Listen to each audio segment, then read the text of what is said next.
días, compañeros. Bienvenidos al conversatorio de la Cátedra de la Paz y la Pedagogía de Paz. Orden del día. Llegada de los participantes, ya los tenemos en el auditorio. Presentación del profesor Celis Pulido durante 15 minutos. Presentación del proyecto e introducción al conversatorio. Intervención de los docentes, intervención Centro de Memoria Histórica, intervención Centro de Innovación Educativa, comentarios y preguntas. Y a las 13 tenemos el cierre y el refrigerio. Entonces primero a palabras del señor rector y lo mandamos ahora sí para que vaya. Primero vamos a tener las palabras del señor rector. Un fuerte aplauso, por favor.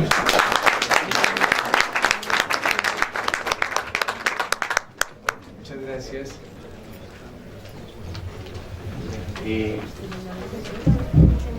Les agradecemos a ustedes su compañía, su presencia. Sé que todos ustedes son estudiantes nuestros de Derecho, pero también sé que hay de otras facultades, de otros programas. ¿Es así? Bueno. Y segundo, le agradezco inmensamente al profesor Celis, quien lidera no solo este encuentro, sino precisamente este importante trabajo junto a los profesores. Le pido todas las disculpas por simplificar en los tiempos, porque estoy en un consejo académico y directivo en el otro salón. Entonces, obvio también los nombres, pero nos sentimos muy honrados de su compañía y de su presencia, queridos amigos. Gracias, señor rector. Esta cátedra, esta cartilla que se llama Educación para la Paz, que precisamente lo trabajan dentro de los semilleros Flora Tristán, ¿cierto? Sí, correcto. Y el grupo y Alfonsina Estorimi son muy importantes para nosotros y para el país, quieranlo así. ¿Por qué la importancia de este tema de la educación para la paz? Hoy casi todos coinciden en que lo más importante que le ha ocurrido a Colombia en esta etapa y en esta hora es haber alcanzado un acuerdo con la guerrilla más vieja, más antigua y por qué no hasta más beligerante de América Latina, que todavía en este sitio estaba acá, que eran las FARC. En segundo lugar, que se haya avanzado muchísimo en las conversaciones con el ELN, en la jerga normal le decimos los helenos, que fueron la versión que quiso seguir la experiencia cubana un día, empuñar las armas y un poco guerrillero podía incendiar la pradera dada la inconformidad que existía en América Latina y ustedes saben las consecuencias que esto trajo. Alrededor de esas dos guerrillas han surgido otros grupos armados y han surgido incluso grupos de narcotraficantes que por las buenas o las malas razones buscan que el negocio no solo se mantenga, sino que continúe llenando los bolsillos de unos pocos narcotraficantes.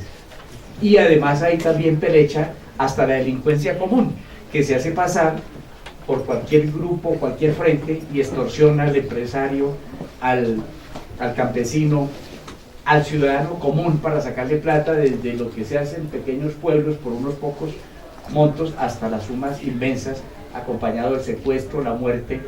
Miren para el Pacífico colombiano, Tumaco, Buenaventura y estos sitios donde esa es una violencia crítica. Este episodio, por fortuna en Colombia, para los colombianos y los que somos amigos de la paz y la democracia, comienza a ponérsele fin. No es la paz ideal, no es todavía la dejación de las armas el principio de una paz total, pero es un excelente avance silenciar las armas con todos los problemas que ello acarrea, porque hay sectores que no quieren dejarlas, porque negocian con ellas, no solo son los que las venden, sino los que también ganan, incluidos los militares. Hay que decirlo, que ustedes saben que los periodos de pensión se les acortan por cada año, es como si estuvieran 2, total que muchas personas antes de los 50 años, estando en un área de conflicto, también encuentran una pensión más temprana. Entonces por eso también hay defensores de la guerra. Pero el episodio más importante que ha habido en Colombia se ratifica en los llamados acuerdos de La Habana, donde no es verdad que es un acuerdo entre Santos y una guerrilla. Allí estuvieron todos los actores del conflicto, incluidos las víctimas y por supuesto los victimarios. Pero además por allí pasaron un conjunto de sectores que no solo han validado este proceso, sino que le han dicho al mundo entero, si ustedes miran los informes internacionales, este es el episodio más importante que le ha ocurrido al mundo en este siglo, cuando volvieron a florecer los actos de terrorismo en sociedades que se sentían blindadas, como los propios Estados Unidos. Ustedes miran que hoy las informaciones se nos llenan de las diabluras del terrorismo, versión Estado Islámico, y hasta gente completamente descompuesta que no tiene menor dificultad en tomar un arma, matar a unos ciudadanos o volver un camión o un vehículo, como en el 11 de septiembre, un avión comercial, volverla un arma contra la población civil. Entonces transitar a un camino de paz en el mundo es hoy uno de los indicadores más importantes que exhibe Colombia ante el mundo. La semana pasada, por razones hasta profesionales y familiares, estaba en la Florida, por supuesto que más de una vez lo hemos hecho. Me decía alguien muy cercano a mis afectos, que trabaja en una multinacional norteamericana, que están temblando otra vez los empresarios, porque sienten que un poco la posición provocadora de Trump ha estimulado estos actos de terrorismo, y entonces lo que era muy seguro, irnos a los Estados Unidos porque allá no hay violencia, y no se vayan a Colombia o a esos países porque allá los van a secuestrar. Curiosamente ahora la cosa se está invirtiendo. Vienen empresarios y hasta turistas, y créanme, yo soy economista, que de los renglones estratégicos de Colombia hoy es el turismo, porque en el mundo se respira la sensación de que aquí hay seguridad, no solo para sus inversiones, sino incluso para volver a ir a los sitios tan importantes de la costa caribe, del Pacífico, o nuestros llanos orientales, o nuestras selvas, el trópico, que tanto les interesa a europeos y a turistas extranjeros. Entonces el cuadro ha cambiado, y no por cualquier cosa. 2 eventos les comento más. Mire, independientemente de que uno sea amigo o no del gobierno, Santos, en realidad el Nobel de Paz no se lo dan a cualquiera, ni se tramita por ventanilla, ni se paga un soborno para que se lo den. Ese es un reconocimiento a un proceso muy importante en Colombia y en el mundo, el tema de los principios que se llaman hoy de las firmas de los acuerdos de La Habana y bajarle al conflicto. Algunos hablan del posconflicto. Por eso Santos se ganó el Nobel de la Paz. ¿Cuántos Nobel de la Paz tiene Colombia? ¿Y cuántos Nobeles por todo? Solo tenemos a García Márquez en literatura, y por supuesto que es muy valioso, y ahora el Nobel de la Paz de Santos. Así uno tenga las distancias más grandes frente a ese gobierno, es un reconocimiento al pueblo colombiano y a los que estaban en armas junto con los militares que llegaron a un acuerdo.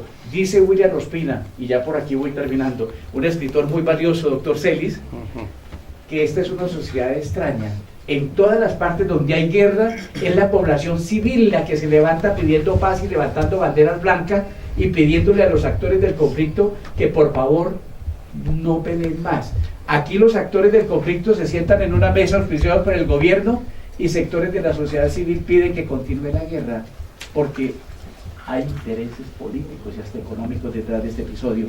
Pero yo creo, para ponerle un punto ahí, que si el Papa vino a Colombia y casi a todos les echó la bendición, a creyentes y no creyentes, el mayor defensor de la paz hoy en el mundo es el Papa Francisco, argentino y jesuita, que ustedes saben que los jesuitas no perdonan los intereses de usura, y por el mundo entero han ido en todas partes y estaban dispuestos a discutir el 99% del dogma, pero no a discutir una milésima parte de sus propiedades. Hoy son abanderados de la paz.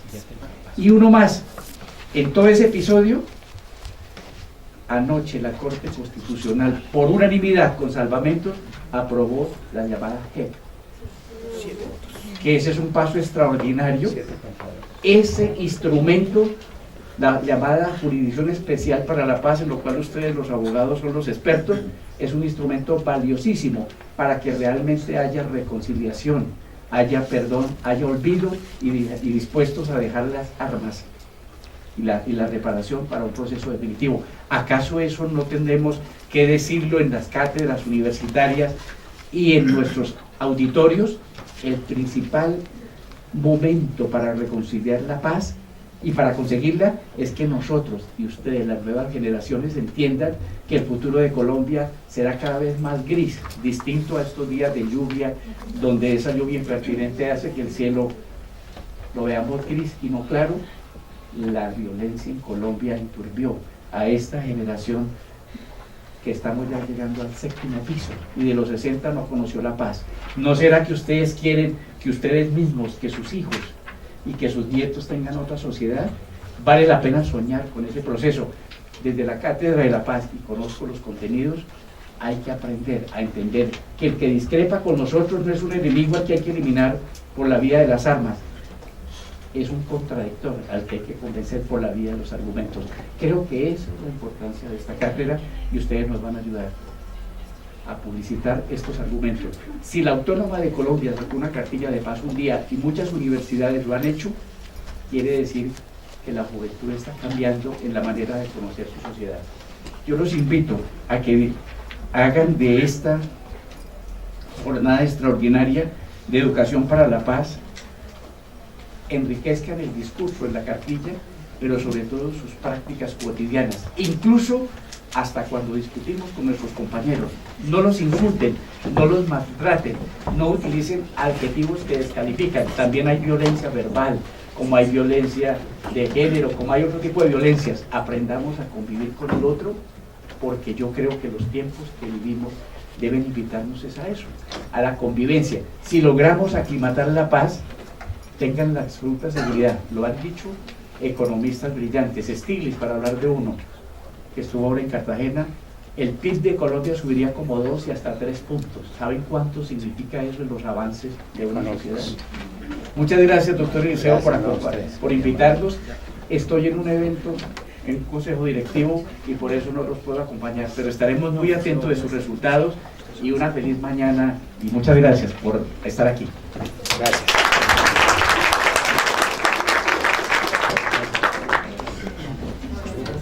Segundo, intervención del profesor Eliseo Celis. Muy buenos días. Gracias por venir a este evento, es sumamente importante, porque como así lo acaba de decir el señor rector, estamos nosotros en el camino de la paz, y que este camino de la paz sea dure muchos años, para que todos nosotros no tengamos que vivir lo que hemos vivido en tiempos antiguos. Los que tenemos algunos años, por alguna razón, hemos tenido algunas situaciones difíciles en las cuales han agredido a nuestras familias de uno u otro bando independiente, pero no es el caso de comentarlo acá. El 1 de septiembre del 2014, con la ley 1732, el presidente Juan Manuel Santos firma esta norma para todos los establecimientos, para dar una categoría de la paz a todas las instituciones educativas de Colombia. Posteriormente, con el decreto 1038, se regula esta ley, en la cual entra ya a crearse lo que nosotros conocemos ya como la Cátedra de la Paz. Y además hay que tener en cuenta de que no es fácil para nuestros profesores, sobre todo del distrito, que son las personas que van a iniciar este trabajo tan fuerte, poder cambiar los conceptos y la mentalidad de nosotros. Sencillamente hay 3 eventos muy importantes que trae el acuerdo, textualmente el acuerdo de la paz, y además reflejado ya aquí en el texto que representa el decreto que regula la ley correspondiente para poderse llevar a cabo en todas las instituciones, no solamente del distrito, sino de todo Colombia, y además no es solamente para los colegios, sino también para las universidades y toda institución que preste esta relación de educación. El primero es la cultura para la paz, y dice que se entiende como el sentido y vivencia de los valores ciudadanos, los derechos humanos y el derecho internacional humanitario, la participación democrática, la prevención de la violencia y la resolución pacífica de los conflictos. ¿Qué significa esto? Hay que tener en cuenta, en primer sentido, que es el sentido de la vivencia. ¿Por qué la vivencia? Porque nosotros tenemos que tener unos valores importantes. ¿Y los valores de dónde nacen? Nacen de la familia, nacen del seno de la familia. Desafortunadamente todos estos valores se han perdido a través del tiempo. Por eso es que las mismas normas han creado algunas instituciones jurídicas como es la violencia intrafamiliar. ¿Qué ocurre bajo esas condiciones? Que nuestros profesores de los diferentes colegios de Bogotá, refiriéndonos a ellos nomás, tienen un trabajo muy arduo, muy duro. ¿Por qué? Porque tienen que entrar a los senos de la familia para que cese esa violencia y se creen valores, porque es que los valores nacen desde que uno nace en la familia. La única circunstancia es que cuando llegan ya a la escuela o al colegio, esos valores se tienen que ir reafirmando, y los tienen que reafirmar este grupo de profesores que están dedicados a ellos. Es muy difícil. Yo sí considero realmente que soy docente, realizar esa actividad para poder cambiar los conceptos de la noche a la mañana. Esto no es fácil, esto es un tiempo que se le va dando paulatinamente para poderlo conseguir. Y cuando se habla acá de los valores de los ciudadanos, significa esto es que es para todas las personas, no solamente los residentes en Colombia, sino los que también regresan o vienen a Colombia. Porque el concepto que nosotros normalmente tenemos del derecho es que son los ciudadanos y los ciudadanos conllevados desde el punto de vista de residentes nacionalizados o no nacionalizados, o que tengan familia en el extranjero y que tengan sus hijos allá y sean reconocidos como tal. El segundo punto de este artículo son los derechos humanos. ¡Qué maravilla! La Constitución de 1991 determinó los derechos humanos. Es algo que en Colombia, desafortunadamente, a cada minuto, a cada instante, se vienen violando. Y violando por muchas veces las instituciones del Estado, que es lo más grave. Y no pasa absolutamente nada, porque desafortunadamente, y habrá que decirlo, nosotros en este momento tenemos unas instituciones, y valga la palabra, un poco corruptas, por no decir corruptas. Esa es la verdad. En todas, es que no hay ninguna. Y por eso es tan importante que se haya acabado esa parte bipartidista de los rojos y los azules, porque el hecho de que lleguen nuevas organizaciones, nuevos partidos políticos, hacen que todo esto salga a la luz pública y podamos nosotros tener verdaderamente una buena democracia, porque tenemos que tener una democracia participativa, porque es que todos los profesores tenemos que enseñar que no hay necesidad de hacer votos solamente porque nos den a nosotros una prebenda. No, los profesores del distrito están en esa capacidad de enseñarle a los estudiantes que hay que elegir y saber elegir, porque desafortunadamente nosotros no participamos de esas elecciones y después comenzamos a hablar mal. Tenemos que aprender a elegir. Si nosotros no elegimos, la culpa es de nosotros, y cada vez que hay más corrupción, que se violan los derechos humanos, que no hay escuelas, que no hay colegios, que no hay dinero, la culpa es de nosotros, del constituyente primario, porque desafortunadamente no hemos aprendido todavía a elegir. Señores profesores, no es fácil la labor que ustedes están haciendo en este momento. Es muy difícil. Yo no sé cómo pueden cambiar la mentalidad de los estudiantes en este momento. Es muy difícil cuando la violencia viene desde la misma familia. cómo cambiar esa parte participativa y democrática que se tiene en este momento. Me parece a mí fabuloso que ya los colegios están creando una participación donde saben todo el mundo que pueden elegir y ser elegidos. Y nosotros tenemos que desde acá comenzar a trabajar para participar del Estado y para cambiar las ideas del Estado, para hacer un Estado mucho más importante, para hacer un Estado económicamente más viable, para que los dineros del Estado no se desvíen como lo estamos haciendo en este momento. ¿Y qué es lo que sucede? Si un país que lleva, y en este momento la Cátedra de la Paz, no lo podemos hacer, creo que estamos idos a perder todo lo que nosotros hemos podido trabajar.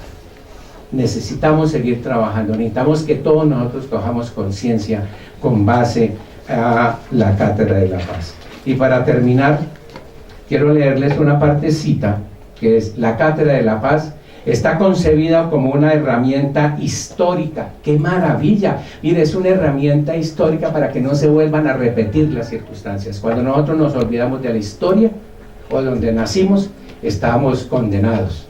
Y eso es lo que nosotros no queremos, y es lo que nos están enseñando nuestros profesores desde las escuelas y los colegios, donde no hay buenos ni hay malos. Claro, aquí todos somos buenos. ¿Por qué razón tenemos nosotros que hay unas personas malas y otras personas buenas?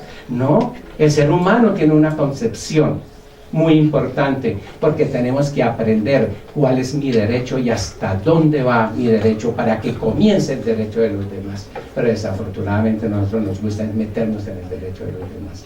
Eso lo tenemos que cambiar absolutamente entre hombres y mujeres. En nuestras niñas y niños, hombres y mujeres, que la paz está cerca, y de esa forma vivir pacíficamente. Necesitamos, para lograrlo, que haya voluntad política. Lo acabamos de ver, y yo creo que sí va a haber voluntad política. Lo que pasa es de que nuestros senadores están acostumbrados a recibir, y por eso en el día de ayer se retiraron todos, liberales, conservadores, del Verde, de todos los partidos, precisamente para que no haya quórum deliberativo ni confirmatorio. Eso, que nosotros votamos por ellos para que elijan, para que den unas normas y desaparecen de ese momento, yo creo que es que nos tenemos que castigar muy fuertemente, y no podemos nosotros en ningún momento dejar que este grupo de personas que no están colaborando, que no están aceptando el futuro de Colombia con la paz, yo creo que debíamos de castigarlos en las urnas. Gracias.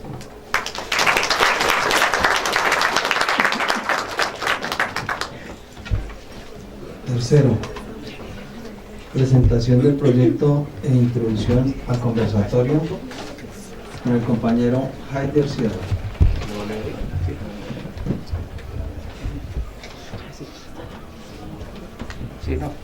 Equipo de docentes y de investigadores que nos denominamos Taller de Ideas para la Paz. Venimos trabajando en los últimos años en la implementación de la Cátedra de la Paz en diferentes instituciones, y tuvimos la oportunidad de, gracias a la invitación del profesor Eliseo Celis, participar junto con el semillero de investigación en esta investigación de la que estamos hablando hoy y la que nos reúne acá. La introducción que iba a hacer pues ha sido suficientemente hecha tanto por el señor rector como por el profesor Celis.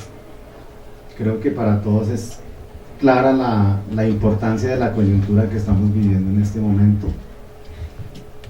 Y simplemente quisiera resaltar una cosa: el papel de la universidad, el papel de la academia en el momento que vive hoy el país y en el futuro que se avecina, y muy particularmente el papel de la investigación.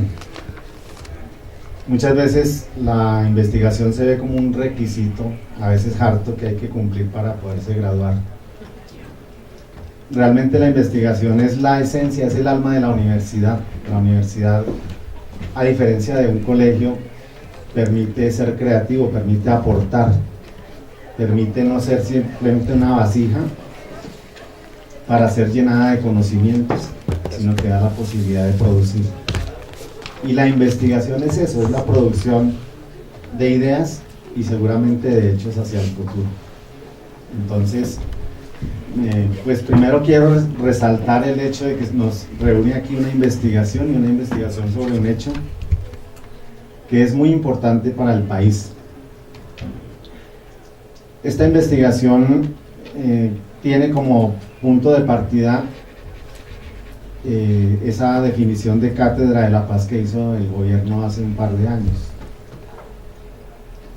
Ha sido muy tortuoso el camino de la Cátedra de la Paz. Como lo decía el profe, la ley que estableció esta cátedra fue promulgada en el 2014.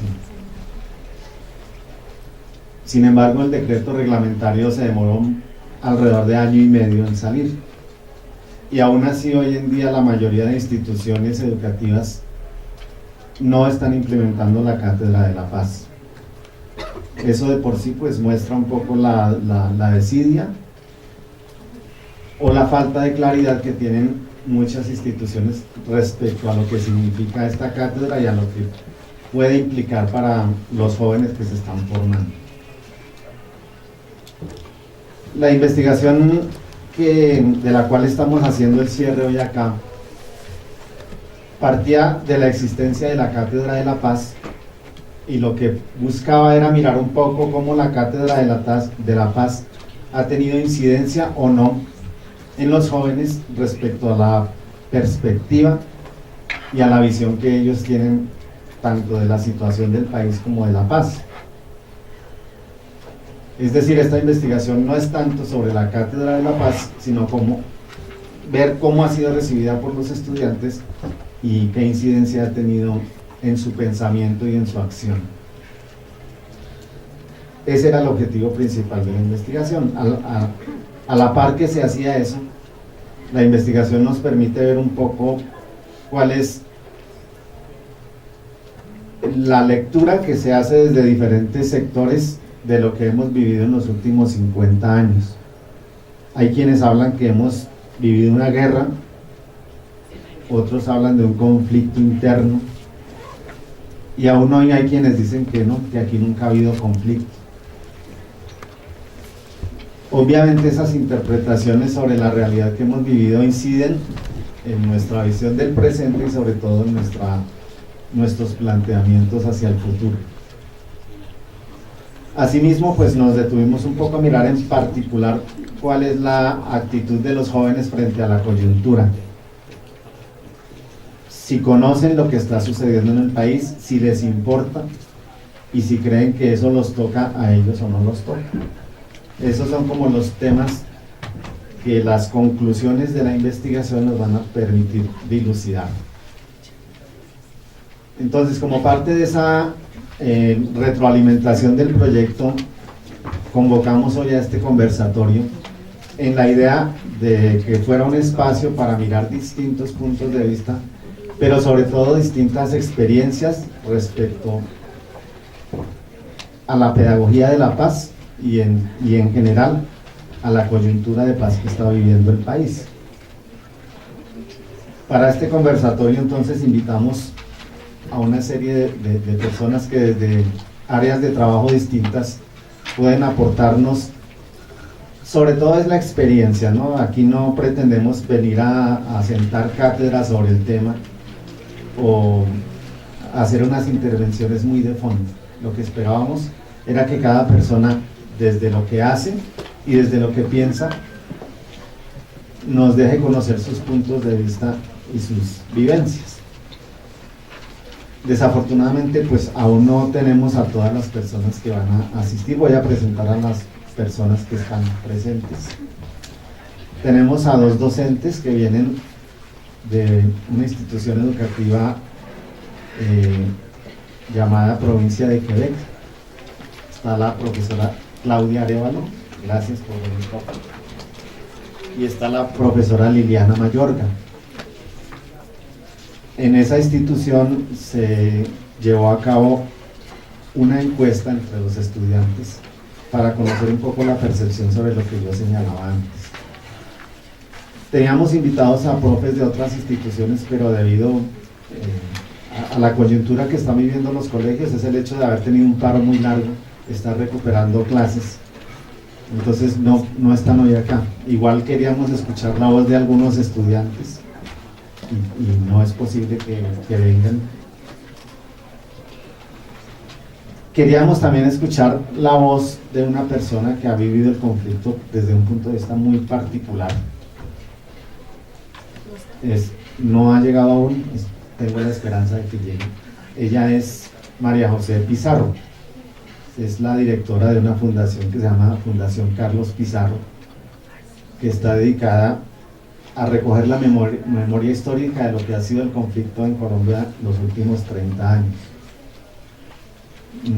Creo que buena parte de ustedes no conocen quizá esa parte de nuestra historia, ¿no? Hace 30 años se dio un acuerdo de paz con el M-19, se convirtió en una organización política y como parte de lo que se propusieron hacer, lanzaron un candidato que era Carlos Pizarro León Gómez, uno de los dirigentes del M-19. Él fue asesinado a los pocos meses. Eso truncó un poco la actividad política y lo que el M-19 como organización pretendía hacer, aunque no del todo porque aún hoy subsiste. María José pues es hija de Carlos Pizarro. Por esa razón tuvo que vivir el conflicto desde su niñez, tuvo que salir del país en sus primeros años de vida, volver y salir nuevamente, y ahora está haciendo un trabajo muy interesante de recoger la memoria histórica, no solo de, digamos, de su entorno familiar y personal, sino del país. Están trabajando, entre otras cosas, proyectos académicos, y desde esa perspectiva pues queríamos que planteara sus puntos de vista. Como les digo, pues es posible que llegue. Mientras tanto, pues les presento igualmente a otro profesor Jairo Enciso. Él trabaja también en el taller de Ideas para la Paz. Ha sido un impulsor de la Cátedra de la Paz en distintas instituciones educativas y desde su experiencia pues nos planteará los puntos de vista sobre los temas que ya voy a anunciar. Y también nos acompaña Diana Llanedo Ortiz del CIER, es el Centro de Innovación para la Educación. Bueno, ella les dirá qué es el CIER. Igualmente, pues es una persona que ha estado trabajando el tema de la educación y pues todos los que trabajamos alrededor de la educación no podemos como soslayar el hecho de que hay una coyuntura que exige hablar de la paz. Entonces también desde su experiencia y de su trabajo diario pues nos dejará conocer sus puntos de vista. Entonces, ¿cuál es la mecánica del conversatorio?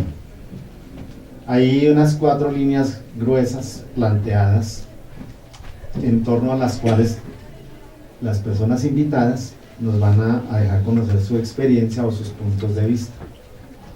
La idea pues es que este conversatorio nos enriquezca a todos, enriquezca las conclusiones de la investigación que se ha venido trabajando por parte de la universidad y que podamos recoger eso en las conclusiones de esta investigación. Entonces voy a señalar cuáles son los puntos alrededor de los cuales vamos a desarrollar el conversatorio. El primero es la apreciación del conflicto, las causas, líneas de desarrollo, manifestaciones en lo económico, social y particularmente en lo educativo. Segundo, las visiones que hay frente al acuerdo firmado en La Habana, lo que llamamos el posconflicto y la paz, que a veces pues se toman como sinónimos, ¿no? Aunque no necesariamente lo es. Otro aspecto para el panel importante para nosotros es cuál es el papel de la educación frente a esta coyuntura que está viviendo el país, porque como decía en principio, Para quienes nos movemos en este tema es preocupante ver que la academia y en general el aparato educativo está como de espaldas a lo que está sucediendo y está jugando un papel muy marginal frente a lo que se podría esperar. Y el último tema es la participación de los jóvenes en la coyuntura. Entonces, ¿cuál es la comprensión de los objetivos y fines de la Cátedra de la Paz? La visión de los estudiantes y en general la juventud frente a la realidad que esos acuerdos generan en nuestra sociedad y las posibilidades de participar como sector activo en el desarrollo de propuestas. ¿Cómo les afecta esta coyuntura y qué propuestas vemos nosotros o percibimos que la juventud como sector social esté planteando? Esos son los grandes temas. La mecánica es muy sencilla, vamos a darle 15 minutos como máximo a cada persona para que se pronuncie sobre los 4 temas que acabo de mencionar o sobre alguno de ellos, según su preferencia. Vamos a hacer una relatoría de las intervenciones, recoger lo que se plantee y al final tendremos un espacio para que haya comentarios o preguntas de parte de ustedes. Entonces, no sé, Claudia, ¿quieres comenzar?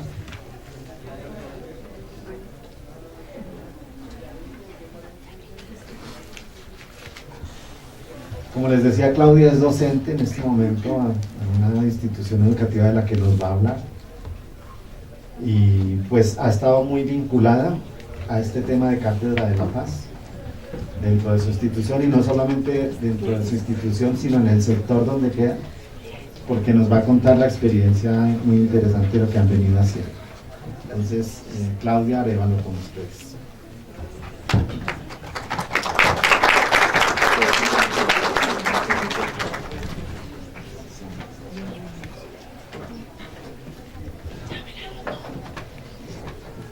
Muy buenos días. Agradezco la invitación y el hecho de que tengan en cuenta a los colegios distritales para abordar esta temática.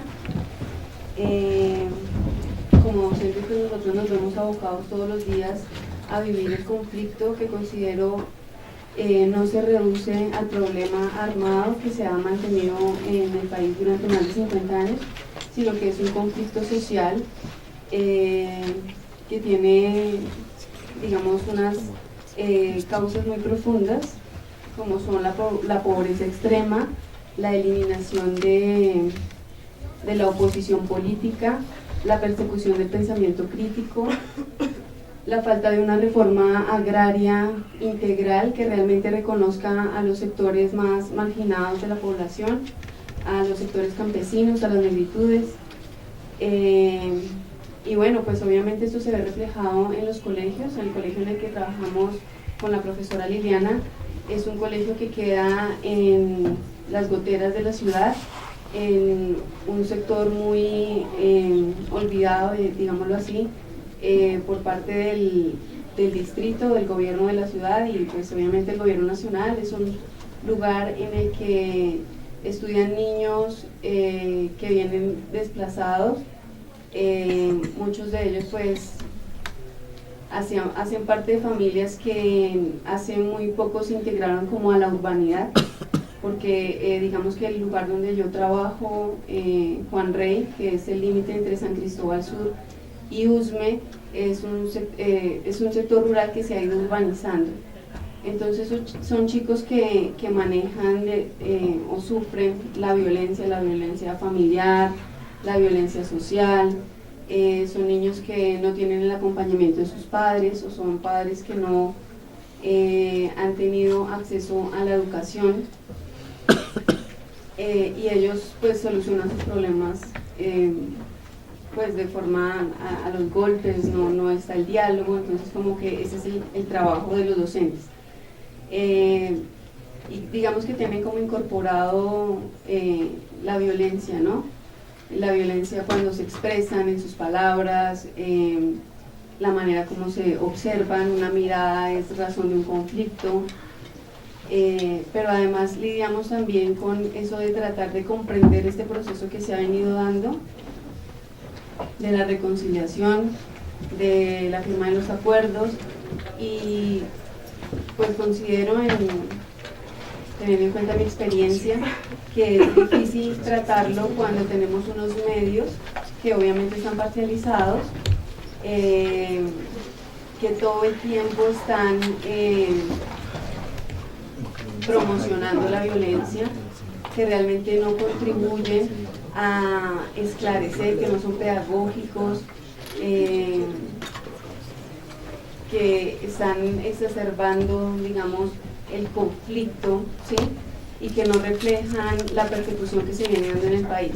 Entonces, pues es preocupante, por ejemplo, que después de la firma de los acuerdos hayan continuado los asesinatos de líderes sociales, de líderes campesinos, que realmente no se escuchan las comunidades, y pues nosotros creo que estamos abogados todo el tiempo expuestos a esa violencia, ¿no? Los medios invisibilizan mucho esa situación y los chicos lamentablemente se quedan con los discursos que se venden en los medios de comunicación, ¿no? Entonces es complicado, por ejemplo, abordar con ellos y tratar de decirles, venga, es que eso tiene una historia, usted no tiene que satanizar, al contrario, tiene que analizar cuáles fueron las causas de la violencia. Para ellos todo cabe en el mismo saco, ¿sí? Y pues digamos que esa es la labor del docente, ¿no? Entonces tratar de que ellos no se queden con la versión que les dan los medios, con la versión que les da, digamos, la historia oficial o el discurso oficial que se maneja desde el gobierno, porque la escuela también es un territorio en disputa que tiene que mostrar esa otra historia que se ha invisibilizado, que se ha callado por tanto tiempo, ¿no? Que entiendan que la guerra siempre afecta a los más desfavorecidos y que en ese conflicto aquellos a quienes se consideran sus enemigos son personas también humildes, hijos de campesinos, hijos de personas de bajos recursos, y que a la larga los que siempre ponen la carne de cañón pues son los más humildes. Entonces es como tratar de que ellos lean, entiendan un poco las causas del conflicto, pero que también se liberen de ese chip que les han introducido de resolverlo todo a los golpes, a los gritos, a los insultos, ¿sí? Digamos que esa es como la apreciación del conflicto que yo veo, que no es un conflicto simplemente armado, sino que es un conflicto social, es un conflicto económico, es un conflicto político, que la firma de los acuerdos es un paso y es un paso muy importante, pero que realmente para que nuestro país goce, digamos, de una situación distinta, de armonía, pues se requiere todavía mucho, y creo que la tarea está por hacer, y creo que pues la universidad juega un papel muy importante, y también obviamente en los colegios tratar de cambiar esa situación, como que desarmar los corazones y mirar cómo cambiamos de alguna manera la situación que vivimos, pero obviamente pues no es una tarea fácil. Con relación a los acuerdos, pues en mi institución, y creo que eso fue una política que llevaron a cabo algunos antecesores nuestros en la institución y en otras instituciones de la localidad, se lleva a cabo una Carnaval por la Paz y los Derechos Humanos desde hace ya varios años. Se trabaja obviamente sobre los derechos humanos fundamentales, pero obviamente después de los acuerdos pues se involucró de alguna manera el análisis de algunos de los acuerdos.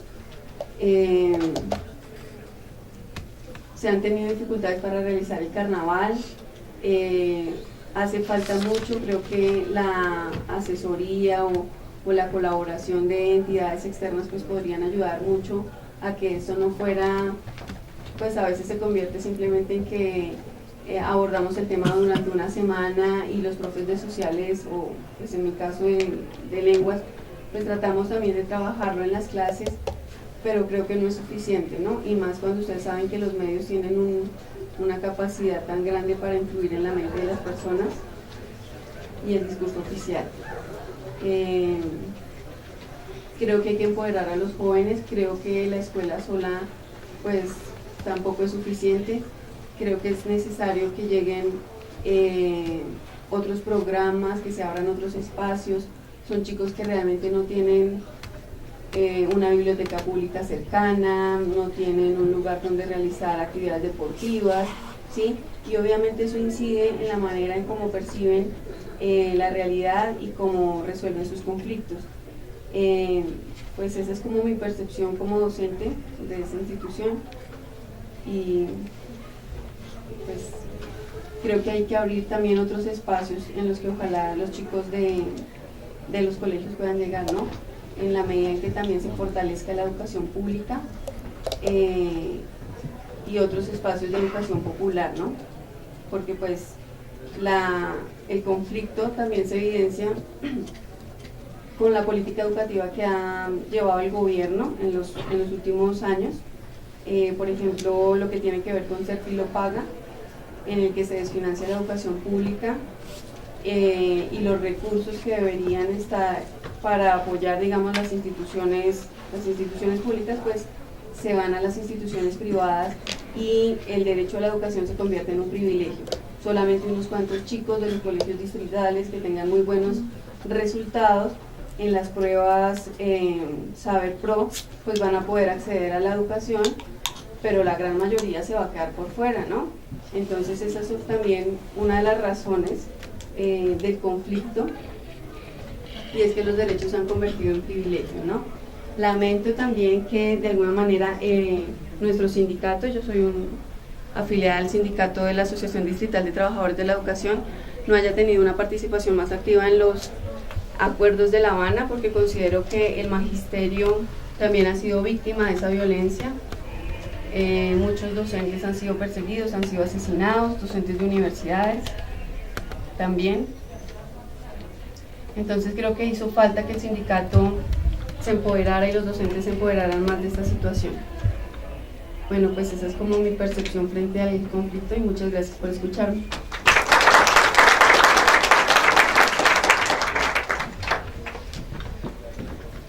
Ahora tenemos la intervención de la doctora Liliana Mayorga. Soy docente de sociales, hago parte del profesorado de la provincia de Quebec, y como enunciaba mi compañera, es un sector complejo, y más allá de complejo, un sector avasallado por la violencia, que no se lee como violencia ni como conflicto. Es la normalización de estas dos palabras, que puede que en el ámbito universitario cobren un sentido, pero que en el ámbito distrital, y más exactamente en el ámbito educativo en el que nosotros nos encontramos como docentes distritales, es la normalización, la permeación de cualquier actividad y, por tanto, regulador principal para las relaciones humanas. El conflicto en el colegio no es conflicto, es lo normal, es el día a día, es cómo vivimos y cómo somos. Para estos chicos es complejo hablar de violencia, porque ellos consideran que la violencia única y exclusivamente podría remitirse a me golpearon o yo golpeé a alguien, fin del asunto, hasta ahí quedó todo. Y no leen como violencia sus familias, el trato, no leen como violencia sus relaciones interpersonales. Tienen muy desdibujada. Perdón, ¿ahora sí? Ahora sí. ¿Sí? Ah. Que allá atrás me están... No alcanzaba a llegar, bueno, lo siento. Bueno, prosigo. Nuestros chicos, en algunos casos, vienen de familias en donde hay paramilitares y guerrilleros como familiares, y el conflicto, como ellos lo ven, es mi tío es el bueno o mi tío es el malo y ha asesinado gente, fin del asunto. No tiene mayor impacto, ni importancia, ni relevancia. La vida es ese momento o instante en el que respiramos y hasta ahí llegó todo. No hay una concepción más allá de eso. Así que es muy complejo y creo que ha sido uno de los desafíos más importantes a los que me he enfrentado, concientizar a la gente de quiénes son ellos, de que están vivos y de que cómo se lee la violencia en sus propios hogares. Eso ha sido algo bastante, una acción maratónica, por no decir más, en la cual uno se encuentra con que la permeabilización de la violencia no es solamente en ese sector, es en todos los sectores, es en todas las personas. Los colombianos vivimos y convivimos con la violencia de la forma más light, hace parte de nuestra vida y nunca nos preguntamos por ello. Eso es algo bien complejo de entender y más allá de entender, de traspasarlo a las palabras y buscarle una vía de solución. Visiones frente al acuerdo post-conflicto. ¿Qué les puedo decir desde el ámbito distrital? Que no existe prácticamente, que nuestros chicos ni siquiera entienden qué es un acuerdo, ni siquiera para ellos la palabra post-conflicto significa en sus vidas, en sus realidades. Me enfrentaba el año pasado a todo este proceso con estudiantes de octavo y de noveno, y eran chicos que decían, eso nunca va a ser posible, la paz no importa, la paz no interesa, eso es puro bla bla bla. Bueno, ¿y cómo decirles que no es verdad? ¿Cómo se lo dices? ¿Cómo le dices que tenga esperanza y confianza en el futuro cuando su propio entorno de vida no hay esperanza y no hay futuro? Es un llamado a la conciencia del país, y es cuando uno se pregunta, ¿nuestro país tiene conciencia? ¿La estamos teniendo? ¿Somos conscientes? Son preguntas bastante complejas de contestar, y más cuando tú tienes a chicos de 13, 14 años en condiciones de extrema pobreza, en donde el gobierno se hace visible en sus vidas a través de subsidios monetarios, entre ellos Familias en Acción y otros más, subsidiando su, digamos así, estilo de vida, el cual es totalmente indigno, pero ellos no son conscientes de esto. Luego llega el gobernante de turno, el mandatario que sea, te ayudo con, qué sé yo, 2 o 3 kilos de cemento para que levantes X y Y cosa en tu casa, y las personas creen que eso es la política y creen que eso es ser ciudadano, así lo leen y así lo viven. Y luego cuando llegan cátedras como esta, Cátedra de la Paz, queda la confusión de que no vivíamos en paz, que por lo menos aquí en la ciudad de Bogotá no estábamos en paz, que no el robo es normal, que no el atraco es normal, que no que la gente muera es normal. Son discursos en muchas ocasiones chocantes para los muchachos, y más que chocantes, chocantes para su familia, porque son discursos retadores en donde ellos leen que se les está pidiendo que cambien lo que ha sido para ellos la constante y su constante histórica. Papel de la educación frente a la coyuntura. Bueno, ese es más complicado aún. Se supone que la educación nos permite pensar, repensar y más allá de eso proyectarnos en un futuro y soñar. Pero ¿y cuando la educación se convierte en una camisa de fuerza en donde yo voy por un refrigerio y para que a mi mamá no la desafíe? ¿Qué tipo de educación podemos hacer ahí? ¿Cómo nos educamos ahí? ¿Cómo educamos esos corazones y esas mentes cuando ellos están preparados para otra cosa y han vivido otra cosa? Cuando yo comencé con la cátedra de sociales y cuando comencé con historia, porque es lo que más me apasiona a mí entregarle a mis estudiantes, me di cuenta que ellos decían como, Dios mío, la historia es lo peor del mundo, qué mamera esto. Y yo, no, pero es deliciosa. Cuando entramos a ver historia colombiana, Virgen Santísima, yo no sabía cómo decirles. O sea, no sabía cómo decirles que aquella desesperanza y eso que ellos han leído toda su vida desde su propia realidad es verdad, está ahí, es presente y se puede tocar. Siempre me han dicho los chicos, profe, la historia de Colombia es el paso de los ricos molestando al pobre, fin del asunto. ¿Eso ha cambiado en algo? Sí, ha cambiado. Miren, vamos para unos acuerdos. Los acuerdos implican esto, esto y esto. Y me contestan, ¿y eso va a ser real? A veces uno se queda corto en poder dar respuesta a eso, si es real o no es real. Ya uno no sabe cómo contestar en muchas ocasiones. Solo queda la paz y la esperanza en el corazón de un docente cuando intenta aclararle por todos los medios que nosotros no somos televidentes, sino actores de nuestra vida, y que la educación sí debe empoderar, y empoderarnos no solo a ustedes, sino a todo el mundo, para poder que el cambio surja de cada uno de nosotros, porque de resto es imposible. Los colocaba yo a los chiquillos a leer, y ellos decían: profe, estoy de acuerdo con algo, a La Habana se le olvidó invitarnos a nosotros, los que hemos sido los actores y los afectados de la guerra. Se les olvidó firmar con nosotros y preguntarnos a nosotros qué clase de paz queríamos. Y es que la paz con inequidad social, y como ellos la viven todos los días, es compleja. Ellos dicen: ah, sí, claro, tenemos paz, profe, pero yo nunca he vivido la guerra. Claro que sí la has vivido, la vives todos los días, pero cuando la guerra está normalizada, entonces ¿de qué paz hablamos? Es complejo, es muy complejo.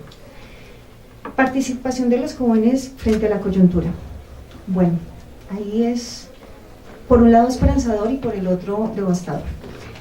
Las universidades he visto un movimiento bastante fuerte en querer conocer qué es lo que está pasando con su país y empoderarse de ello. Lo he visto en muchas universidades, chicos de semilleros proponiéndose cuál va a ser el camino para lograr esa paz. Pero desde el distrito, desde los jóvenes, desde los grados más pequeños, sexto, séptimo, octavo, hay un completo desinterés al respecto. No hace parte de mi realidad, no me interesa. Sus realidades, sus vidas, sus cotidianidades son otras. Entonces, como que poco o nada importa. Los medios de comunicación juegan un papel supremamente importante en esto. La mayoría de mis estudiantes conocen como canales de televisión y de información RCN y Caracol. Si les habla uno de un diario, ellos ni idea qué diario, cómo así, eso para qué, o cuáles serían los que están en auge. La lectura es muy poca, y cómo va a ser amplia la lectura en sectores en donde lo más importante es que los chicos y las chicas se afilien a cualquier subsidio del gobierno. ¿Cómo hacemos cultura o cómo hacemos educación en ese espacio? Segundo, cada día nos orilla más y más a la mediocridad, a la no exigencia, al no permitirle soñar a las personas y literalmente a asfixiarlas con un montón de información tergiversada de la cual ellos no tienen la oportunidad ni la capacidad en muchos casos de comprenderla, desmenuzarla y mirar con qué se queda. No es un misterio ni tampoco, digámoslo así, una mentira para nadie, que no poseemos los mejores medios de comunicación y que en Colombia la corrupción empieza desde el más pequeño hasta el más grande. Pero ¿cómo implantar la semilla de defender nuestros derechos cuando ni siquiera mis chicos ni sus familias saben que son ciudadanos sujetos de derechos? ¿Cómo crear ciudadanía? Eso ha sido un desafío bastante grande. Se suponía que nuestro carnaval y nuestra Semana por la Paz y la Cátedra de la Paz iba también orientada a crear sujetos ciudadanos que entiendan qué es la ciudadanía, qué es el hecho de nacer en un territorio como este, qué implica tener tantos acuerdos con tantos países y qué implica nuestra Constitución. Eso ha sido súper importante para los jóvenes y para sus familias empoderarse, pero el descontento y la desazón siempre está presente. Y a mí qué me importa tener un papel en donde dice que yo puedo cuando la realidad no es esa. ¿Qué hago con ese papel? Es la pregunta de ellos. Yo les decía: ¿y qué hacemos con la movilización? No, ¿para qué movilizarnos? Mire lo que les pasó a ustedes. Esos son los retos a los que nos enfrentamos todos los días.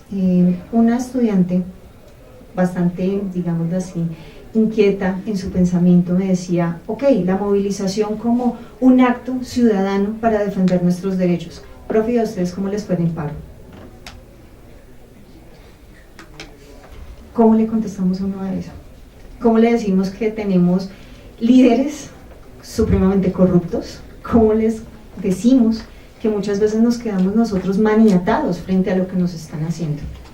Es bien compleja la educación en sectores como esos, en sectores como cualquiera, porque vivimos frente a una realidad que desea cortarnos las alas y quitarnos la esperanza. Pero yo lo único a lo que me he podido aferrar en este tiempo, y más aferrarme en este contexto con estos estudiantes, es: hombre, siempre hay esperanza. ¿Por qué?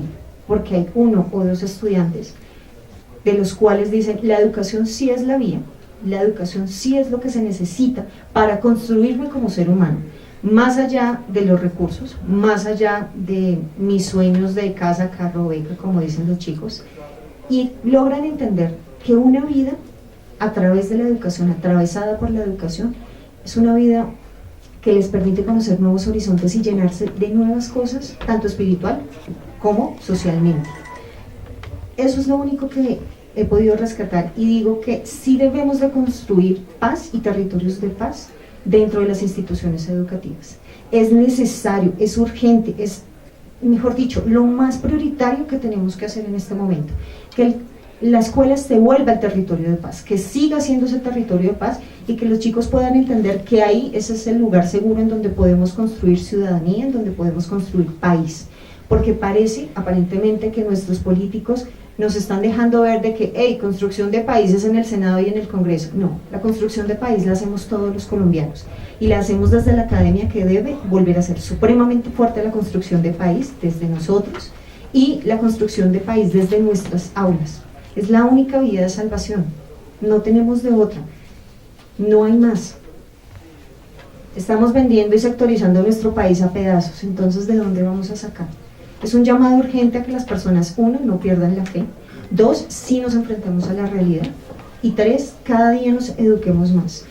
Y educarnos no solamente implica conocer, sino también tomar una postura, y las posturas que se tomen sean defendidas cabalmente, y transmitamos eso a los demás. Es urgente, es un llamado que les hago a ustedes, es un llamado que hago a todo el mundo, de que por favor tomemos postura, nos armemos de valor y defendamos nuestro país, porque la defensa de nuestro país no es a punta de bala, como se ha creído muchísimas, bueno, como se ha creído, no, como se ha hecho a lo largo del tiempo, y que nosotros no tenemos enemigos entre nosotros mismos, todos somos hijos del pueblo, y tenemos que recuperarnos como pueblo, no tenemos que estar sectorizados en unos sí y otros no, sino, hey, un llamado consciente a la diferencia, pero más que todo al respeto de esa diferencia y a la unidad como país, y a la defensa de nuestros derechos.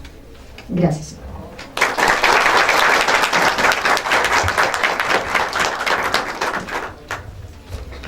Ahora tenemos la intervención del profesor Jairo Enciso.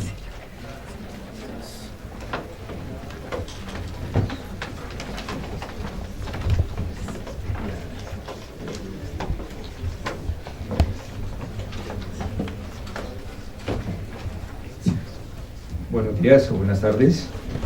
Ya creo que estamos en el borde de ambos. El Estado como tal, no me refiero a este gobierno actual, sino a todos, estaban en deuda y siguen en deuda, aunque este ya hizo algo. Reglamentó la Cátedra para la Paz.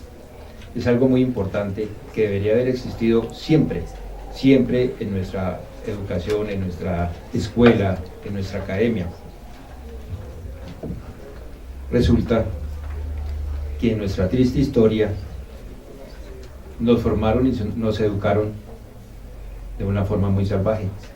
Primero con la invasión española, que no fue conquista.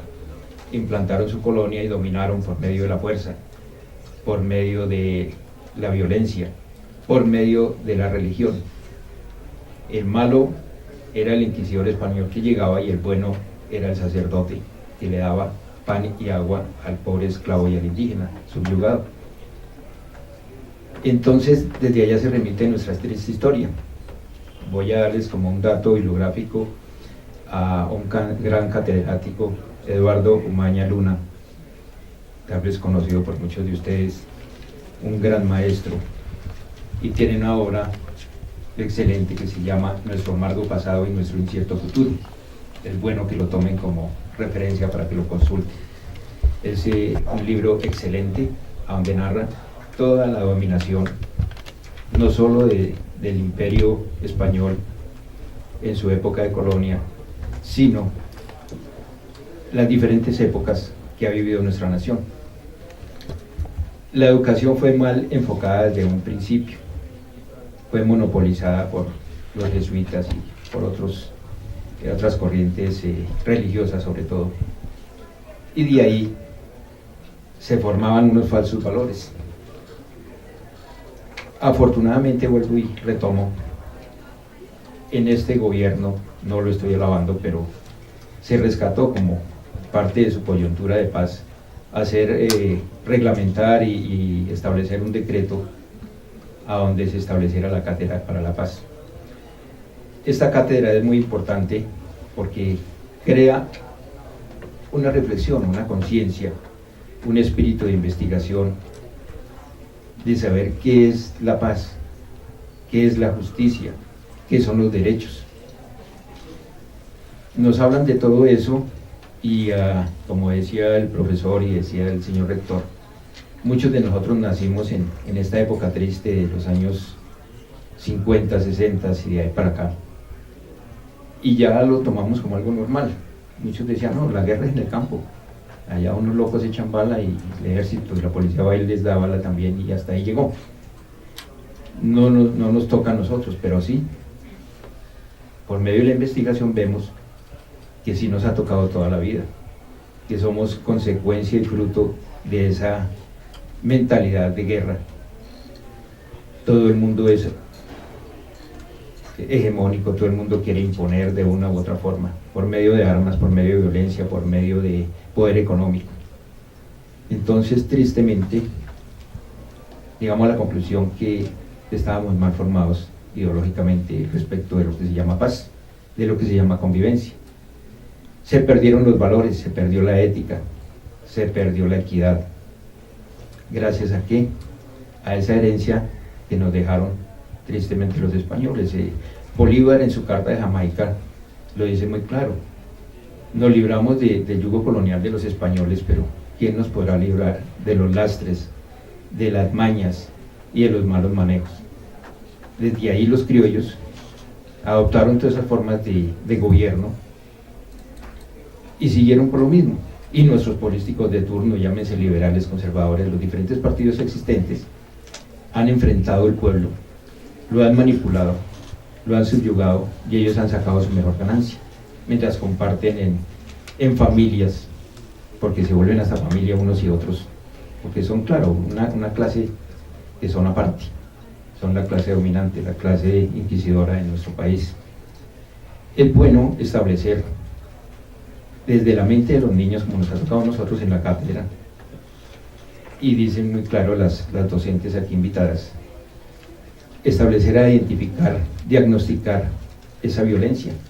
Ya nuestro pueblo ha tomado como algo natural, dicen los niños, yo peleo, yo me paro, dicen, yo doy chuzo, y en esas cátedras nosotros identificamos unas problemáticas grandísimas. Nosotros también presumíamos que no estaba tan descompuesta la sociedad, y ya son niños que van con cuchillo a la escuela, son niños que esperan al otro para cortarle el cuello, la cara a la salida, son niños que llevan droga al colegio, a la escuela para hacer mercadeo, son hijos de jíbaros, son hijos de gente violenta. Entonces eso nos lleva a reflexionar grandes cosas. ¿En qué país vivimos? ¿Por qué nuestra indiferencia? ¿Por qué no tenemos sentido de pertenencia? ¿Por qué no tenemos una identidad cultural? ¿Por qué siempre asumimos lo foráneo, lo extranjero, como algo al turista, como algo bonito? Imitar a los europeos, imitar a los gringos, cuando mucha de esta gente está más descompuesta que nosotros por el flagelo de la droga. Pero tristemente ese flagelo entró aquí y imitamos eso, y se perdieron esos valores, se perdió esa sanidad mental y esa sanidad de pensamiento. Entonces la cátedra nos enseña a retomar valores, a surgir. Nosotros hacíamos como reflexión muchos aspectos, no vuelvo a decirlos porque sería redundar, ya las compañeras los enunciaron. Queda en la inquietud de cada uno de ustedes entender qué es la cátedra, qué es el conflicto, qué es la paz, qué son los derechos humanos, qué es el derecho internacional humanitario, qué es la justicia. ¿La ley es justa? Hagamos esa reflexión. ¿Quién hace las leyes? En estos días en redes sociales veía uno de tantos WhatsApp que llegan y decía, hay dos clases de ladrones: el ladrón que nos roba la billetera, el que nos roba el celular, el que nos roba el carro, el que nos quita el sueldo. pero hay otro ladrón más poderoso y más dañino, es el ladrón político, el que nos roba los sueños, el que nos roba el futuro, el que nos roba la libertad, el que nos roba el derecho a pensión, el que nos roba el derecho a educación, el que nos roba el derecho a la salud, porque todo se volvió negocio en este país. ¿Y por qué se volvió negocio? Porque ahí entra a funcionar la corrupción, que es el principal enemigo de la paz. La corrupción es el cáncer más grande que hay en este país. Lo tenían tapado todo, o no lo queríamos ver, o no lo podíamos ver, porque siempre no disfrazaban, pero había otras noticias de primera plana en los medios, que era la guerra, que eran las FARC, que es el ELN, que eran los paracos, que son las bandas de narcotraficantes. Sí, todo eso son cuestiones muy delicadas y hay que tratarlas, pero el principal cáncer de nuestra nación es la corrupción. Ellos desvían recursos, ellos roban, ellos matan, ellos asesinan con un decreto, cierran hospitales, mueren niños, mueren personas en su paseo de la vida porque no lo reciben en ningún lado. Los medicamentos lo limitan, llegan al famoso POS, donde escasamente le dan una acetaminofén y la persona necesita un tratamiento específico. Entonces todo se comercializó por el factor dinero, y el factor dinero conduce a la corrupción, y la corrupción es lo peor que puede haber. Entonces dentro de estas reflexiones para la paz y dentro de la cátedra se ven todos estos aspectos. Al hacer la caracterización de los sectores con que trabajamos, encontramos unas problemáticas grandísimas, pero terribles. Niñas que ven que sus madres trabajan en la prostitución, que ya están próximas a cumplir sus 12, 13 añitos y tienen que ayudar a la mamá a trabajar para poder vivir, para poder comer. Niños que ya andan armados con cuchillos, con navajas y que tienen que salir a ayudarle al papá, mínimo a campanear porque todavía no tienen fuerza para atracar. Pero campanear para ellos es mirar que no venga la policía, mirar que venga una posible víctima.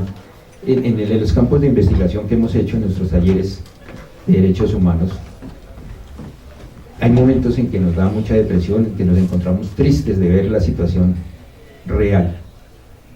Pero, ¿qué se puede decir también al llegar a la academia? A muchas partes, la indolencia de muchos jóvenes, la indiferencia, el abandono, la despreocupación.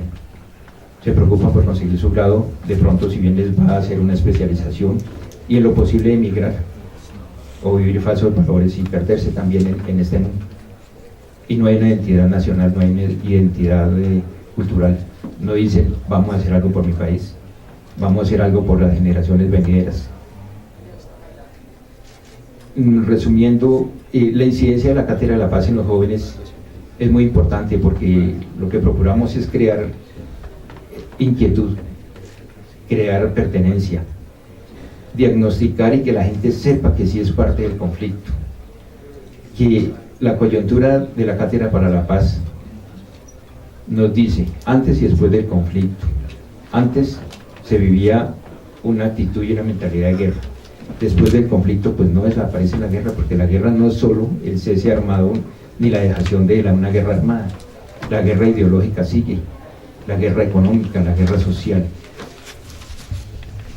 Y las compañeras se referían a los aparatos ideológicos del Estado, los medios de comunicación. Los medios de comunicación, la misma escuela, la familia, ayudan a deformar y dañar a la persona desde muy joven y nos mantienen manipulados. Para muchos no existe sino Caracol y RCN y es un dogma de fe, tomar por cierto lo que ellos dicen, pero tenemos que investigar de quiénes son esos medios de comunicación, tenemos que ver qué tendencias políticas hay de fondo, cómo se agarran unos y otros por el poder y al final son los mismos. El afán es llegar a repartirse esa gran torta que es el presupuesto nacional, que son los impuestos, que es la plata, enriquecerse y vender la nación.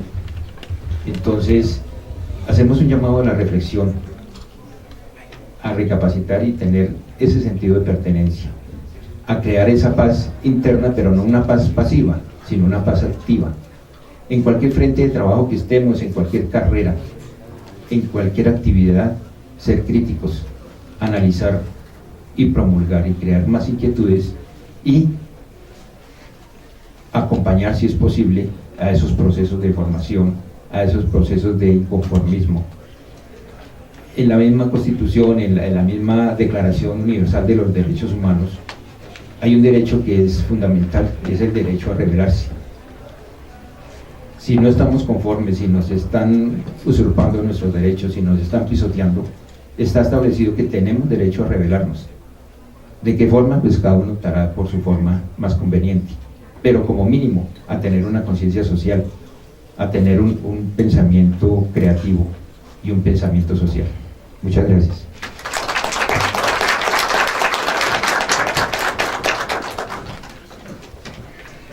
A continuación, la profesora Diana Ortiz.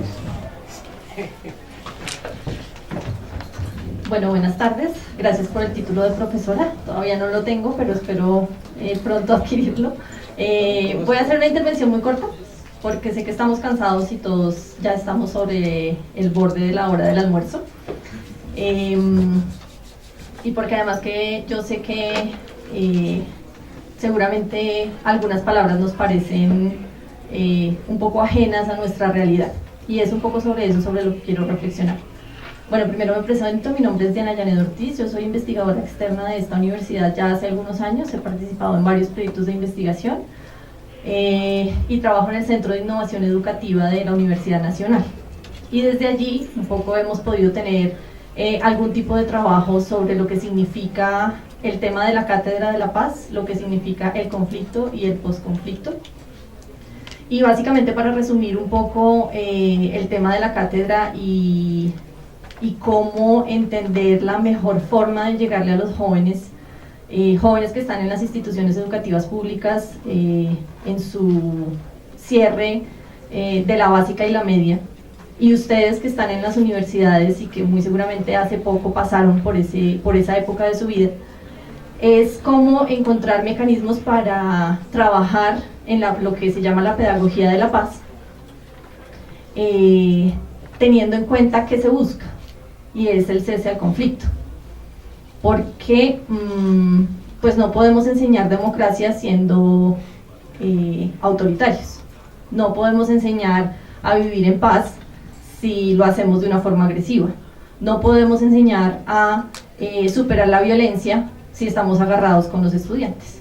Entonces, un poco en relación a la pedagogía de la paz, lo que hemos descubierto, que es un descubrimiento de hace mucho tiempo de la pedagogía, que parece obvia, pero resulta que en la práctica no lo es tanto, es que no podemos enseñar algo desde la palabra, sino que las cosas se aprenden así como uno aprende de sus padres o de sus familiares con quien vive, o de su contexto, de su barrio, de sus amigos.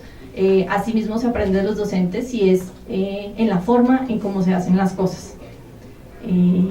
Alguna vez pensábamos pues si valía la pena entrar a hacer una cátedra de la paz, cuando lo que necesitamos es vivir en paz, no que nos enseñen con una diapositiva que la paz significa esto, que el conflicto significa esto, sino más bien cómo nosotros hacemos para solucionar esos conflictos al interior de las escuelas y al interior de los centros educativos. Resalto que el tema de la firma de los acuerdos con las FARC no significa el cese del conflicto. Rescato que no significa que tener acuerdos de paz tener acuerdos de paz con una guerrilla específica en el país sea que vivamos en paz, porque los orígenes del conflicto son mucho más profundos. Pero también resalto que estamos en una discusión en la que no se trata de no tener conflictos, porque el conflicto es inherente a lo que somos como sociedad y como humanos. Nosotros tenemos conflictos individuales cuando estamos pasando de la adolescencia a la pubertad, tenemos conflictos con nuestro entorno, tenemos conflictos con nuestros padres, tenemos conflictos con nuestros amigos, con nuestros compañeros, con nuestras parejas, con nuestros esposos, y eso es normal y natural en la vida humana. El problema es qué sucede con el conflicto. Tenemos que matarnos para solucionarlo, tenemos que agarrarnos para solucionarlo, tenemos que ejercer la violencia para salir del conflicto. Luego la pregunta más allá de si hay conflicto o no hay conflicto, y si eso está bien o no, es que el conflicto hace parte de lo que somos como seres humanos, y lo importante es saber cómo asumimos ese conflicto. Para terminar, pues quería hacer una reflexión un poco a partir del trabajo que hemos desarrollado aquí en la Universidad Autónoma y en la Universidad Nacional, y es ¿Cómo les toca esto a ustedes o cómo nos toca a nosotros? ¿Cómo nos toca a nosotros los jóvenes esta situación? Veo con mucho agrado que ustedes han estado participando en este conversatorio. Esperaría que no sea solamente porque a esta hora tenían clase y la vinieron a cubrir aquí, o los invitaron para que firmáramos la asistencia y pudiéramos sumar en la nota de los profesores que amablemente les hicieron la invitación, porque un poco eso es lo que vemos. Quienes estamos en la universidad pensamos que el resto del mundo no tiene que ver con nosotros, y nos movemos entre el trabajo que tenemos o el barrio en el que vivimos y el centro, que es esta burbuja en donde tenemos la universidad, y pasamos 5 o 6 años de la vida. El resto no existe. La institución en donde trabajan las compañeras docentes que vinieron, pues no las conocemos, no nos interesa saber dónde quedan, no sabemos que quedan aquí a 3 o 4 cuadras, no sabemos que la problemática que estamos viviendo alrededor nos toca, porque cada quien se mete en su vida y en su mundo y no piensa un poquito más allá. Y esa no es la realidad. Un poco la idea de hacer un conversatorio como estos, y más que traer aquí a los grandes magistrados de la Corte a decirles algo sobre alguna sentencia, lo que pretendía este espacio, y lo rescato mucho, era conocer de la experiencia de personas que, como ustedes, están viviendo situaciones de conflicto en otros escenarios. Ustedes se están formando para ser abogados, y quizá, u otras profesiones, entiendo, pero mayoritariamente abogados. La investigación se mueve en esta facultad de Derecho, es con estudiantes de Derecho con los que venimos trabajando hace mucho tiempo, y pues es muy triste saber que ustedes, que son los que van a ejercer ese derecho posteriormente, no tienen ni idea muchas veces de lo que está sucediendo con la gente, no tienen ni idea de lo que el conflicto significa para muchas personas que seguramente ustedes después van a tener que representar, van a tener que defender, van a tener que ponerse en sus zapatos para entender por qué están haciendo una denuncia para restitución de un derecho, por qué están poniendo una tutela para un tema de salud, por qué una mujer está acudiendo a ustedes en un caso de violencia, ¿sí?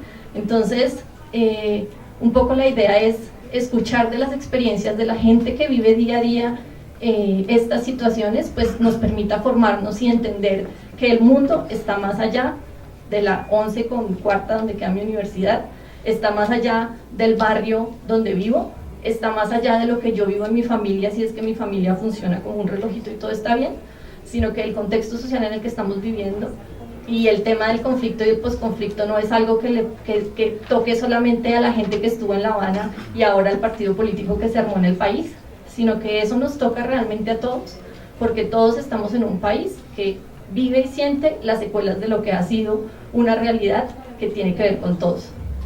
El conflicto social que vivimos en el país y que nos toca a nosotros, los que estamos aquí en la ciudad cómodamente, tiene que ver con condiciones de inequidad y de pobreza, que estoy segura que todos nosotros hemos tenido que vivir en algún momento. Entonces, en esa medida nos toca, y es importante que lo reflexionemos desde ahí, porque aquella persona que va a acudir a nosotros para pedirnos algo, sea nosotros como educadores, sea nosotros como investigadores, sea ustedes como abogados, dentro de muy poco ha tenido que pasar por algo que tiene que ver con el conflicto.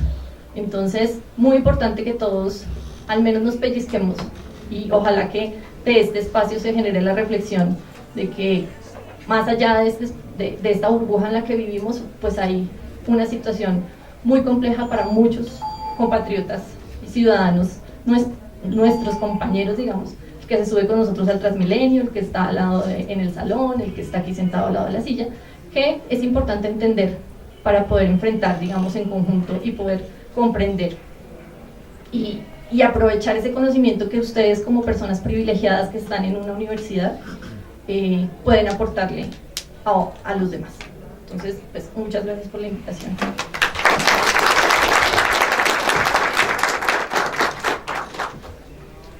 Para los comentarios y preguntas, invitamos nuevamente al profesor Carlos Rodríguez para que se desarrolle este tema.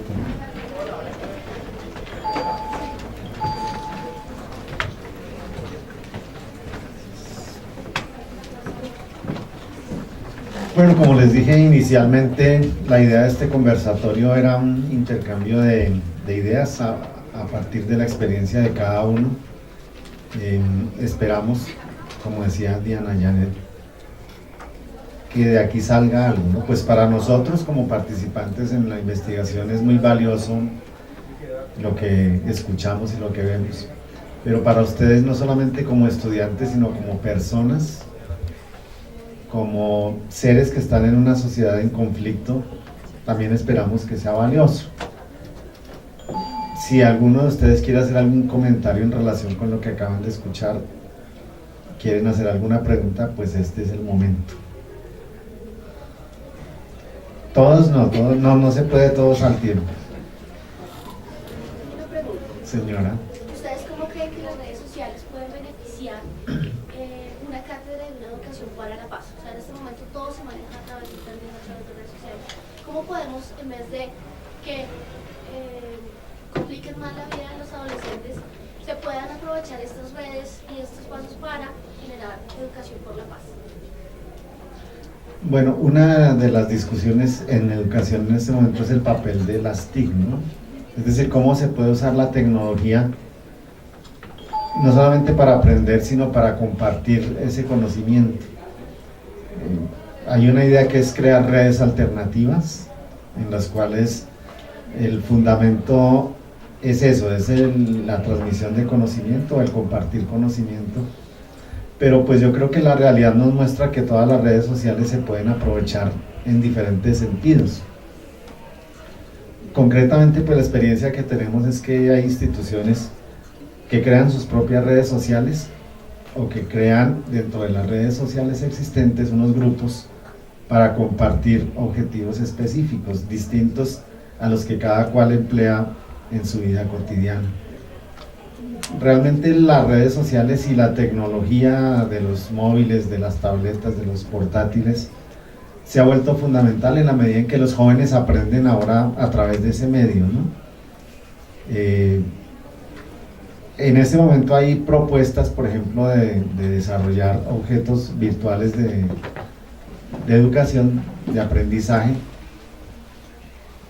sobre la Cátedra de la Paz. Desafortunadamente pues todavía son como incipientes, pero creo que el CIER está trabajando precisamente en esa línea, recoger estas experiencias para poder integrar a la Cátedra de la Paz, a su enseñanza y a su práctica, lo que tú dices, no solamente las redes sociales como algo específico, sino en general los medios electrónicos que hoy en día son fundamentales en la educación.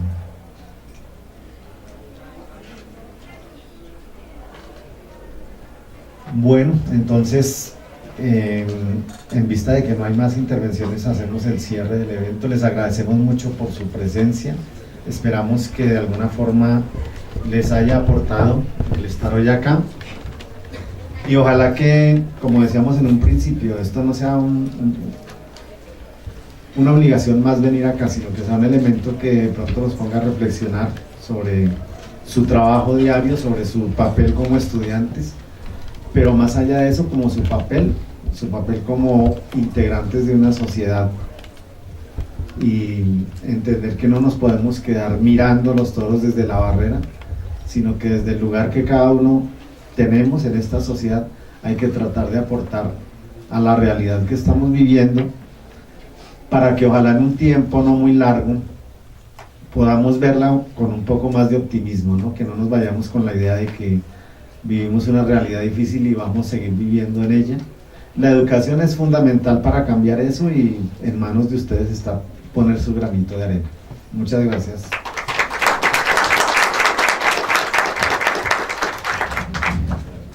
La Universidad Autónoma de Colombia agradece a los panelistas, a los profesores que vinieron de una forma desprevenida a contar y a tener algunas experiencias que tienen ellos con los estudiantes y con sus familias en estos grupos sociales que de una u otra manera se ven muy reprimidos por la falta de existir un Estado lo más organizado y que busque realmente el bien común de todos los colombianos.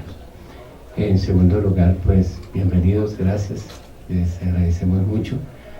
Segunda medida, pues agradecerles a ustedes por haber participado de la reunión, y que este conversatorio nos deje a nosotros como qué pensamos, qué tenemos que hacer, para dónde vamos. ¿Será que solamente nos interesa yo en mi familia, ¿O será que nos interesa la sociedad cuando vivimos nosotros dentro de una sociedad? ¿Qué es lo que tenemos que hacer? ¿Tenemos que cambiar? ¿El pensamiento tiene que seguir siendo el mismo? ¿O ese pensamiento tiene que ir ya manejado a través de una actividad social? Entonces los invito a que pensemos, reflexionemos, cambiemos nuestras formas. Hay muchas formas de lucha, como la educación, como es participar. Y ahora que se vienen elecciones, sepan elegir, por favor. Ese es un problema gravísimo que nosotros tenemos. Y aquí lo decían algunos de nuestros participantes, y lo decía yo al comienzo, posiblemente por un tamal y un chocolate, posiblemente accedemos a un voto. Por eso es que la corrupción en nuestro país es sumamente grande y tenemos que debatirla. Y entre más partidos políticos existan, mucho mejor, porque no se cubren con la misma manta, sino que hay también personas que salen a manifestar estas circunstancias que ha llevado a nuestro país. Tercera medida, pues ahora los invitamos a un refrigerio y cualquier comentario que ustedes tengan me lo pueden hacer llegar porque es importante. Posiblemente no se hace ahorita, pero en cualquier momento me lo pueden hacer llegar. Ustedes saben dónde me consiguen y les agradecería ello. Muchas gracias y muy gentiles. Los compañeros del semillero podemos venir aquí adelante un momento para una toma y las personas que participaron también, por favor.